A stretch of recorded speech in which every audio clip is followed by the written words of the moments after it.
Before I begin, this story was actually sent to me by email by a subscriber going by Silver Spectre back in March of this year, 2025. They claim it's a personal experience. I could not find any details about it anywhere on the internet, so here it is, as they sent it to me.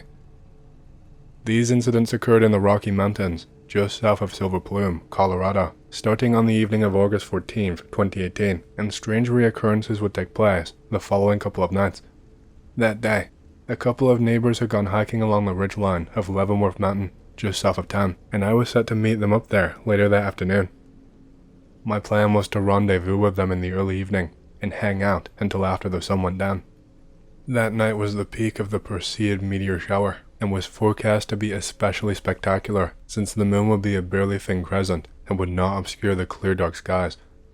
So I set out in the following hours with a small pack and limited supplies since I was staying relatively close to home. I did have a small camelback with a liter or two of water, a raw camera and a hatchet, and my new green laser that I was hoping would add another of good times to the night's light show. I started the hike a bit later than I planned. The main trails to the top consisted of a series of long and winding switchbacks, so I decided to cut some time by bushwhacking straight up to the mountain to meet my friends.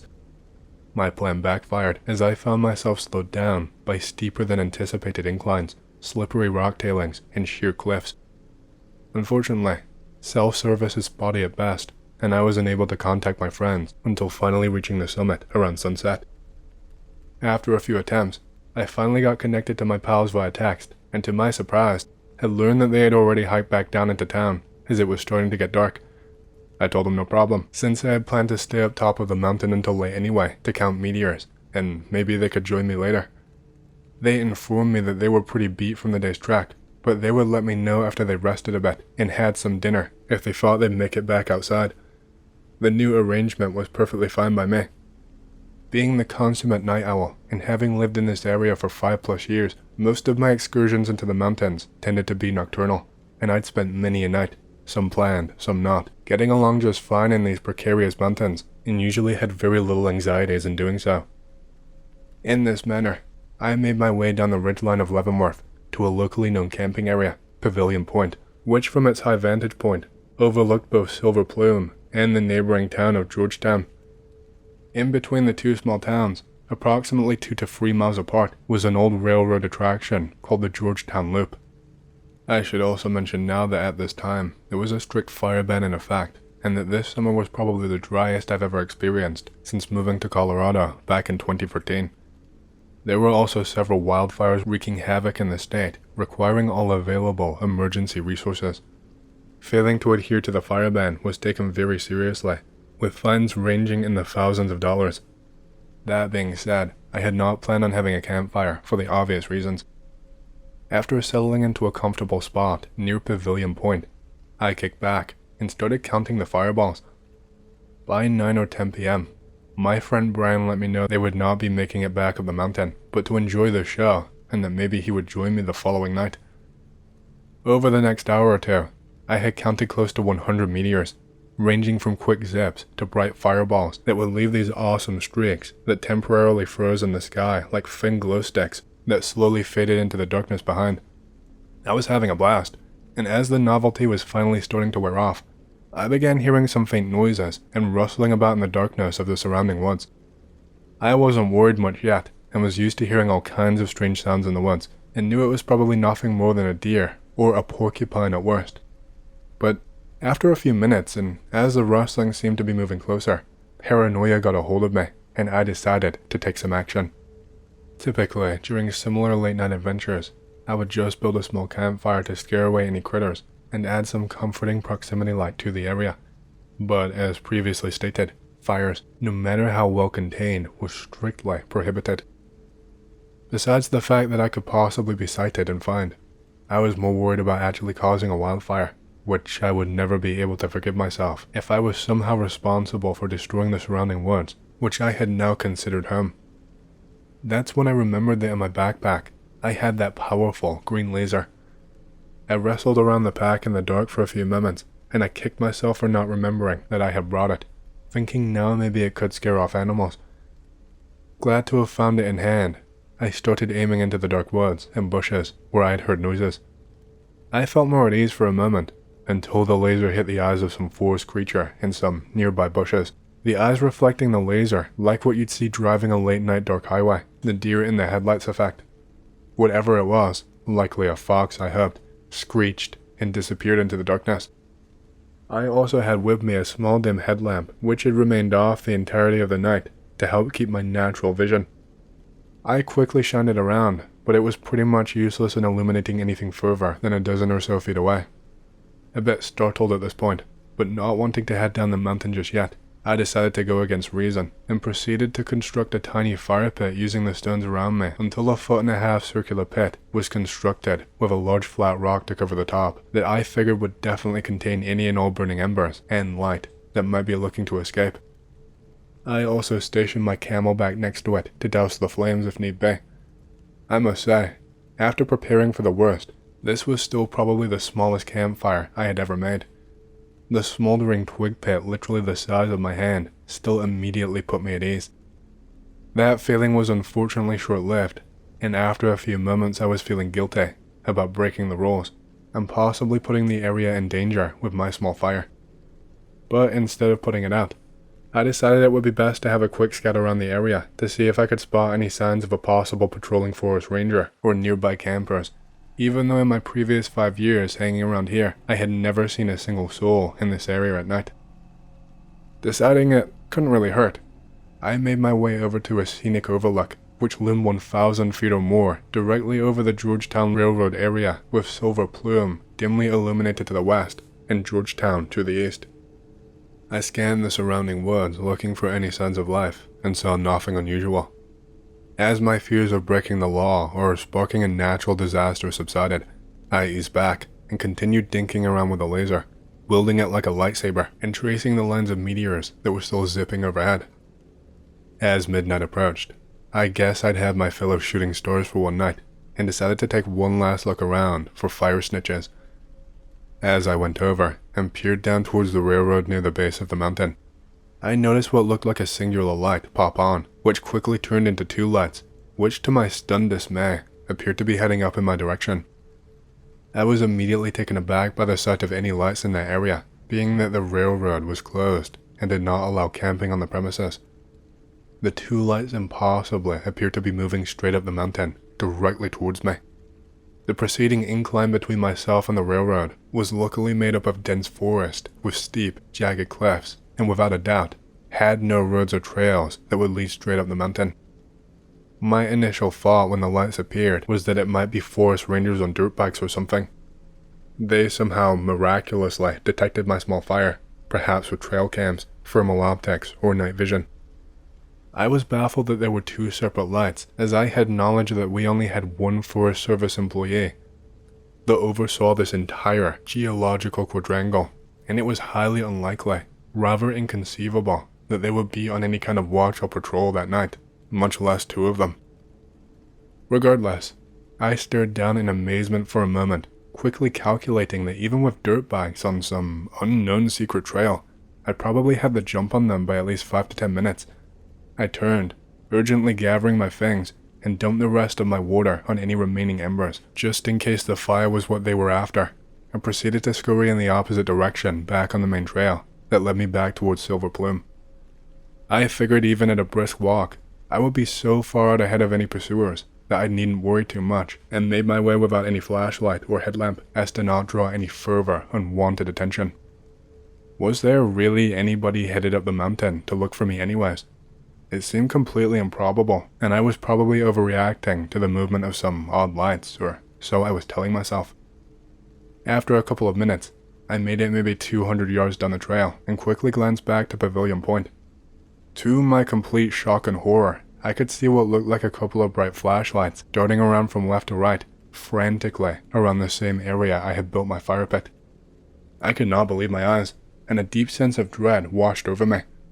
Although thoroughly confused now, I supposed that my fire must have been spotted, and I was likely in a lot of trouble. In this moment, I still believed that the lights had to be some type of forest ranger or law enforcement cracking down hard on the imposed fire ban. Realizing now that if I was caught, I would probably receive a misdemeanor citation and be fined upwards of $2,000, I began to run. As I got to full sprint, I reached over my shoulders and grabbed both a thatched rock hammer and hatchet off my pack that had started clanking together loudly while running. The headlamp around my neck I would click on and then off for only a second at a time, every dozen paces or so. Like I mentioned at the start, it was very, very dark, and there were many twists and turns along this trail. With that in mind, I realized that taking the switchbacks would not be an ideal way of getting down this mountain, and so started darting down some smaller offshoot deer trails that, though tighter and more treacherous, would ultimately get me down faster. As I turned and jetted down one of these more concealed byways, I could see one of these lights, which had a hint of purplish, fluorescent hue, and looked kind of like a motorcycle headlight, which was headed right down the main trail in my direction. I could also see that the second light had picked a different trajectory towards me from Pavilion Point, making a beeline that, to my bewilderment, shot it up over the tree line, straight in my direction. At this moment, my mind felt like it had exploded. There was now no possible explanation for the situation I found myself in. Things were not adding up in any logical way, not even close. First, the improbability that my fire could have been traced or seen, nearly zero.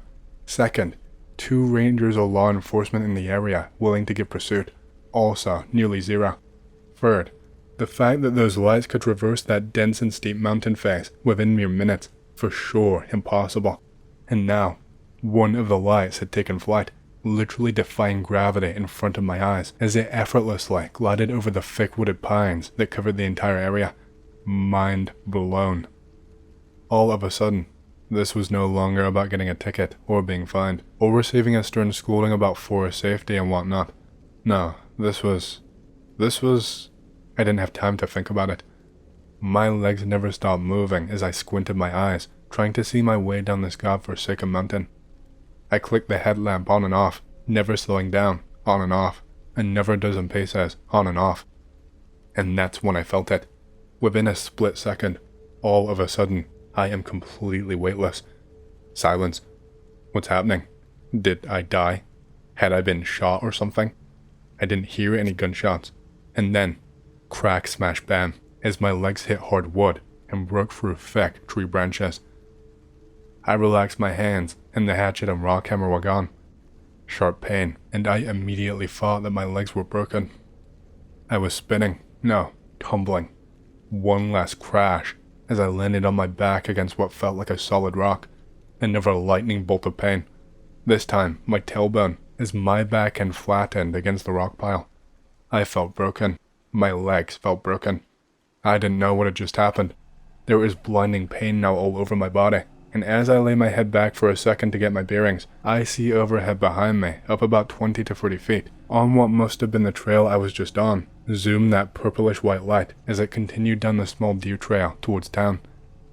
A half second later, out in front of me, and slightly downhill, zoomed the second light, now below the tree line on the adjacent main trail, running parallel to the one that had just disappeared beneath my feet. I lay for a second, wondering if I was dead, then wondering how many bones I had broken, and feeling around my body for a moment with bloodied, wet hands, slowly realizing that I had just ran straight off a cliff face, hit a huge pine on the way down that flipped me into a cartwheel twice, before smashing ass first onto a slightly exposed rock pile. Damn it, and I had made it about 3/4 the way down the mountain too. I tried to move, but the pain almost made me cry out in agony. I slid myself slightly to the right off of some of the bigger boulders I had landed on, onto a softer spot of ground. Before I could even think for a second, I saw both lights headed back down the main trail that was located about 30 feet in front of me. I gasped and then held my breath as the lights approached, hearing what sounded like faint garbled walkie-talkie radio chatter. And as the lights got closer and passed in front of me, I could finally see what the hell it was that had me in pursuit for the last 10 minutes. Side note, the typical hike down from Pavilion Point into Silver Plume took at least 30 minutes, and I had almost made it down, with probably a quarter mile or so before I would have stepped back into the lights of civilization. But no, now I'm stuck on an angled, rocky slope, bleeding all over, not sure the extent of my injuries. As I stare out in front of me, at the returning chasers, I can see humanoid figures riding on what looks like futuristic motorcycles, kind of. Where are the wheels? Why is their movement so smooth and steady? Also, why aren't these machines making any noise? Motorcycles and dirt bikes are loud, annoyingly loud, but these seem to make no sound. Am I deaf? Did I lose my hearing in the crash? No, wait. Did I lose my fucking mind in the smash bam? What the fuck is going on? What the fuck? At this moment, I am not sure if I am even still alive. Were these postmodern angels / demons hovering around to take me on to the next place? I can't make sense of it. I cannot believe what I am seeing. No, not angels, not demons. I got it. Aliens. That's got to be it. Maybe. Anyways, the hoverbikes, which I will now refer to them as, passed me by, seemingly unaware of my banged up presence. It seemed as though their riders had at least abandoned their vehement searching for me. They move slow and gracefully now, gliding so seamless and smooth versus the frantic and accelerated pace of our just minutes prior melee. I squinted in the darkness to try and make out these riders. Blurry vision. They appeared to be wearing what looked like all white or greyish attire, head to toe. I hear more faint radio garble, but can't make out the sounds. Is it English? Foreign? Is it even a language? I don't know. I exhale my held breath, which I have been holding in for God knows how long. I breathe. I just breathe. I try and calm down for a second. A few moments pass, I think. I don't know how long as I just lay there trying to breathe. In and out, in and out. What the fuck just happened? What the fuck are those things? Who are those people? Before I have any longer to ponder on the matter, I see in the trees more hovering dim lights coming back my way. Oh Jesus. A few seconds later, I see those two hoverbikes, now without any headlights on, hovering through the forest on the trail below me. A little further away, I see two more, then three more, further in the distance. Most of the hoverbikes passed by quietly and just kept going westward, disappearing through the woods. I am not sure how many I counted. Maybe 10, maybe 12. I felt like my mind had been broken. This can't be happening. Then, just off the trail in front of me, two of the bikes stop and the riders jump off. What the fuck? I can see the dim shape of their outlines against the dark forest.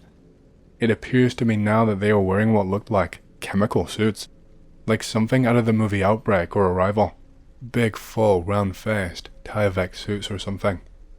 They don't have any flashlights or anything, and it does not appear that they are still looking for me at all. They stand next to their hoverbikes as the crafts start moving very slowly, their occupants walking alongside. Across the side of the bikes, I can see very dim lights slowly flashing across from one end to the other, going from reddish to orangish to yellowish.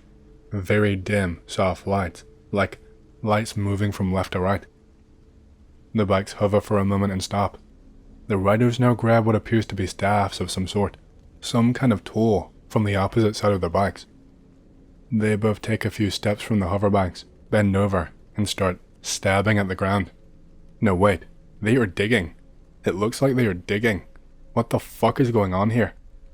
I keep watching, squinting my eyes, trying not to breathe, too afraid to make a sound, staying completely still, even though my body, especially my ass bone, is screaming in pain, but I won't move, not even a muscle. After digging for a few seconds, the beings return to the bikes. What looks to be small round compartments running alongside the bikes, think saddlebags but flush and internal, open up, and the contents of their shovels are whisked inside these compartments. I am absolutely stunned at this point, totally overwhelmed and engulfed in fear, agony, dread, you name it. I don't know what I'm even looking at. Are these people? Like human people? Are they aliens? Are they scientists? I can't tell with those weird suits they've got on. I watch them work, repeating the cycle. Take sample, insert sample into craft, move along a few feet, take sample, etc. These hoverbikes even 0-point turn, spinning around 180 degrees from time to time. I hear no noise during all of this, no talking, nothing, not even forest sounds. At this point, I'm beginning to think I've had some sort of psychotic episode with involuntary hallucinations, fear, and paranoia. Maybe this is a dream? It doesn't feel like a dream. It doesn't feel like hallucinations either, at least not from drugs, or not any drug I've tried.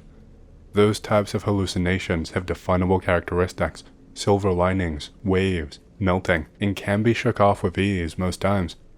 What's happening right now is none of those things. Maybe this is something new. My mind starts reeling. Am I crazy? Am I not crazy? Is this real? What is real? What the fuck is happening? I can't make sense of it. Any of it.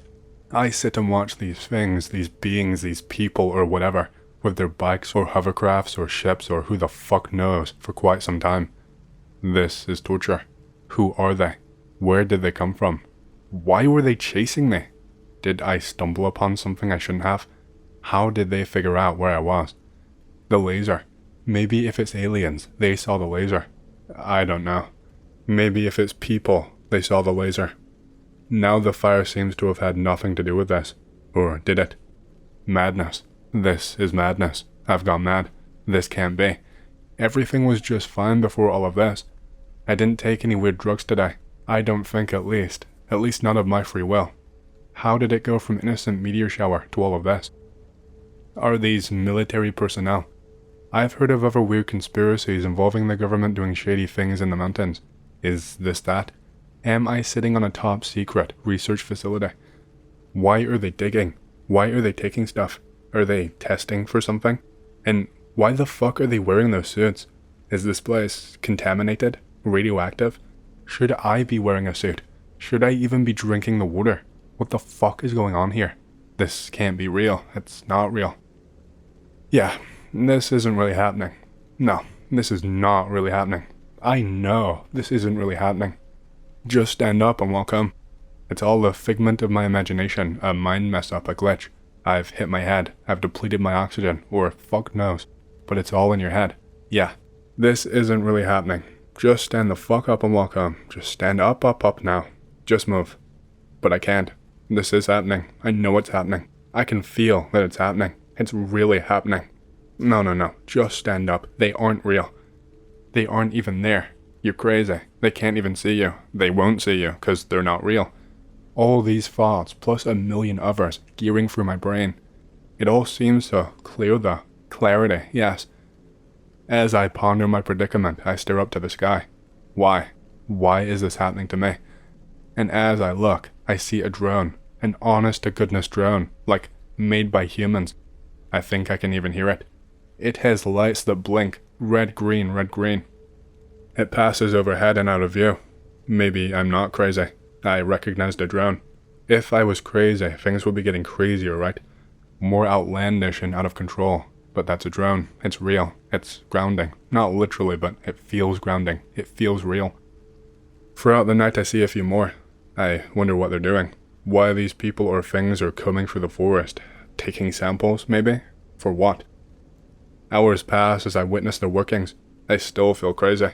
I keep trying to convince myself that this is all a hallucination, and that I can just go home whenever I want to. Just stand up and walk through these people, these hoverbikes and drones. But if this isn't real, then where to home would I be walking? Fuck. So I sit still, focus on my breathing, slowly in and out. As crazy as I feel, there's a part of me that knows this is real, and I can't just stand up cause then they'll catch me. I don't even know why they chased me here in the first place. This doesn't seem about fire. And what would they do if they caught me? Scare me? Beat me? Kill me? I mean, I was literally seconds away from being nabbed. They had me. The speed they were traveling, the trajectory. The other bike strategically poised to cut me off. All literally seconds away from happening. And then I ran off that cliff edge. A total freak accident. Couldn't have planned it if I wanted to. Total and utter confusion for one quiet second until I hit the tree. And with that, the pain of reality set back in. They would have been on me 2 seconds later. Would they have run me down? Shot me? Do they even have weapons? I don't see any weapons right now, but it is dark and blurry, and I don't even know what I'm looking at. Confusion stacked on confusion, and a really horrible pain. All these thoughts, plus a million more. So I just lay there and watched. I watched them work, or what appears to be work. I wondered if the hoverbikes were sensing things in the ground, and that's why the workers chose to dig where they did. I wonder if it has sensors, at all. If so, why isn't it sensing me? My presence? And these drones flying overhead. I mean, I know that cops have had helicopters and drones equipped with FLIR and other sensitive devices that can detect like bank robbers hiding in thick bushes. They've had that shit for decades. So why are these obviously superior vehicles not sensing me laying here? Why have I not been caught? If it was so important to chase me from the top of the mountain, why did they eventually give up so easily? Why can't they see me now? At one point during all of this, they got within probably 15 to 20 feet of me, before moving on. I thought for a few minutes that one of these people was actually staring right at me. Hard to tell with the devoid mass chemical suit, but still. It looked like it was looking right at me for what felt like forever. Then they just moved on, digging, grabbing leaves off trees, etc. What the fuck is going on? So I waited for who knows how long, until finally, much to my surprise, I could see the sky shade changing, just a little lighter than the darkness, just a crack of dark blue, then finally blue, then finally the stars started to disappear. And with that hint of dawn, I heard sound coming from the whoever whatevers, a quick chattering sound gurgle, and then I saw them hovering by one, just as they had come, going east towards Georgetown, hovering along the trails below the tree line. I tried to count as they went by, hoping to note when the last one was finally gone, quickly realizing I didn't even know how many had come, and so I sat, perfectly still. And then dawn rose, and still I'd sat. I had made it this long. I could make it a few minutes longer. To be snagged at this point, to be caught, would be unforgivable, no matter how painful. And so, the dawn came and went, and the sun rose, and when the sun rose, so did I. Oh my. When I stood, I could barely keep my balance. I looked down to see both legs of my pants were completely stained in blood below my knees. I didn't care. I felt around my tailbone and had a golf ball-sized knot that ached with such ferocity. I didn't care. As I looked around, I could finally see what had transpired just hours previous. I found my tossed rock hammer and hatchet close by, laughing on the thought that if I'd held on to them, shit. Finally, I climbed back up to the shortcut deer trail that I had run off of, saw the tree that I clipped, huge broken branch at knee level. I looked around the area where I had landed. Other broken branches and large sharp protruding boulders with points that would have impaled me if I had not landed on the rocks where I did. Holy shit, I would be dead. I should be dead. I gathered my things and started limping home, my mind still confused and reeling. And that's just the beginning of the story. The above individual is my friend and confidant. He recounted the above tale to me the following day, to which I nodded and thought to myself, this is total BS. I had known this person for a few years at that point, living in the same small town, and had even gone on a few of his nocturnal excursions a few times, all-nighters until the sun came up. His local knowledge of this strange slice of the Rockies is deep, so I've heard my share of wild stories up until this point from this person. I figured he took something and tripped up there on the mountain by himself. I didn't think much of it actually. Being chased by hoverbikes through the woods. Okay man. As a trail runner and fellow explorer of this gorgeous landscape, I had been on the trail in question many times at night, and had never felt unwelcome or creeped out in any way, save being surprised by a deer or some small critter. There are many abandoned mine sites and old shacks littered all over the mountains around here, rusted out old machinery and rock processing equipment, steel mining carts pitched over the edge of cliffs, mangled on the rocks below, mine tailings spewing their guts out into the open air, the debris and refuse of a mining industry that one day just up and left. People call this proud history. I call it a fucking disgrace. After recounting this outlandish story to me, he assured me he knew how crazy it sounded.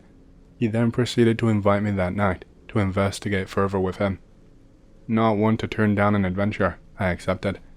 He suggested that instead of going back to where he was the night previous, we go to the other side of the valley, up onto Republican Mountain, which is on the north side of town, and look south back across, over the town to Leavenworth Mountain and Pavilion Point, where he was supposedly chased, and see if we can see anything. I'll point out that the Perseid meteor shower is going on at this time, so at the very least, we will see some awesome shooting stars, so I was excited to go. I got some hiking stuff together, not expecting to see anything extraordinary, except of course a great meteor show. I met my friend around midnight, and we departed up the mountain. I will say right now that as soon as we started to ascend the mountain, the most unbelievable light show was happening in the sky, and on the other side of the valley. To this day, I still can't believe that no one else saw what we saw. Understandably, you could not see it very well from town, because of street lights and lights from houses, But as soon as we started going up, walking parallel to town on the trail, it was unmistakable. The trail goes up Republican Mountain, runs parallel to town for about 300 yards before switchbacking the other direction. So looking to your right, across town, across the valley, over the highway, all you see is Leavenworth Mountain and Pavilion Point further east. As we walked up, you could see that the lights of the highway made a sort of canopy of light over the road, a clearly visible line, so that anyone at road level looking up would be blinded from seeing anything on the mountain above. I had never seen a meteor shower until that point, and it was incredible. However, I do not know if it was a play of light of some sort in the sky reflected onto the mountain, but the light show that I was seeing was not happening in the sky. It was happening on the entire expanse of mountain, stretching from Leavenworth all the way west, in the trees, above the trees, everywhere. A little twinkling as we walked up, but then it exploded, and the entire mountain lit up in twinkling lights. I did not know what I was looking at. I had never seen anything like it. My friend described to me what he had seen the night before, and now I could plainly see that something was happening on the other side of the valley. I said, "What the fuck is this? Are you seeing what I am seeing right now?" I looked through my binoculars and tried to focus on some of the light sources, but could not make out any particular source. It was kind of like a diffuse light that comes from a lamp. You can't see the source, but there is clearly light being emitted. It was kind of dull too. It was shining but not like a spotlight, almost like starlight, going into focus and back out again. This was clearly the most unbelievable thing I had ever seen, and wanted to know what was happening cosmically to cause such an effect, and why just on that mountainside. Why couldn't we see anything happening where we were sitting, or further up the mountain from us? Why just over there? We looked up and all around. We walked up further to see if it was happening where we were, but no. It was localized just on that side of the valley, nowhere else. Things started to get weird not long after. We had just been up on the mountain, mesmerized by what we were witnessing for maybe an hour. We did not speak very much, only to gasp at some other flash that would happen. "Did you fucking see that? What the fuck is this?" I started to get a creepy feeling around then, and thought, did I take something? Was I dehydrated? Did I not eat anything today? And that is the reason for what I'm seeing. It was right around this time, maybe an hour or maybe 2 hours into our adventure, that the lights started to cluster into pods of 3, 4, and 5. They started to make a ring of lights that would move together across the mountain in what looked like thousands of them. These clusters were moving at inconceivable speeds, covering a half mile or 3/4 of a mile in an instant. I would watch one hover around randomly above the trees, around mid-mountain, and then shoot up to the ridge, and then back down to where it was, and then back up the ridge, and then way over to the other side of the mountain, almost like a ping-pong ball, ricocheting around a glass jar. My friend said that he saw these clusters of light the night previous, and I believed him now. What I saw next caused much distress for me in the following months and years. It caused the first panic attack I had ever had until that point. I did not know what one was. I thought it was just someone becoming nervous and agitated. I did not know that a panic attack is a crumbling of your world, a complete turning upside down of everything that you thought you had control over or played some part in. At this point in the night, at least 2 in the morning now, we have been watching an entire mountainside light up inexplicably. The clustering of orbs of light that seemed to now be moving with some sort of intelligent agency. This would have been enough, but then I caught sight of what I can only describe as a conically shaped tower. This tower, wide at the base and tapering toward the top, was now present on the side of the mountain. It was also moving back and forth, from about mid-mountain up to the ridge, back down to mid-mountain and then across, then back to where it started, and then back to the ridge. I am scared now, legitimately scared for my life. I have perpetual goosebumps all over my body. I have goosebumps now as I sit here writing this. Having been among the trees on that side of the mountain, I can say confidently that they are at least 40 feet tall, maybe more on average. This tower was at least 10 times as tall as those trees, a skyscraper moving up and down and across the mountain in the blink of an eye, right in front of me. I am thinking at this point, not, is this first contact, but how will society deal with this? Being visited by alien intelligence? Will there be a world war soon? How will normal people make sense of this? How will the governments react? It was just so shocking. These craft appear to be defying physics and moving in ways I cannot accept that our current technology is capable of performing. If humans had the power to create this type of technology, we would not be in an energy crisis. We would be colonizing the galaxy, I imagine.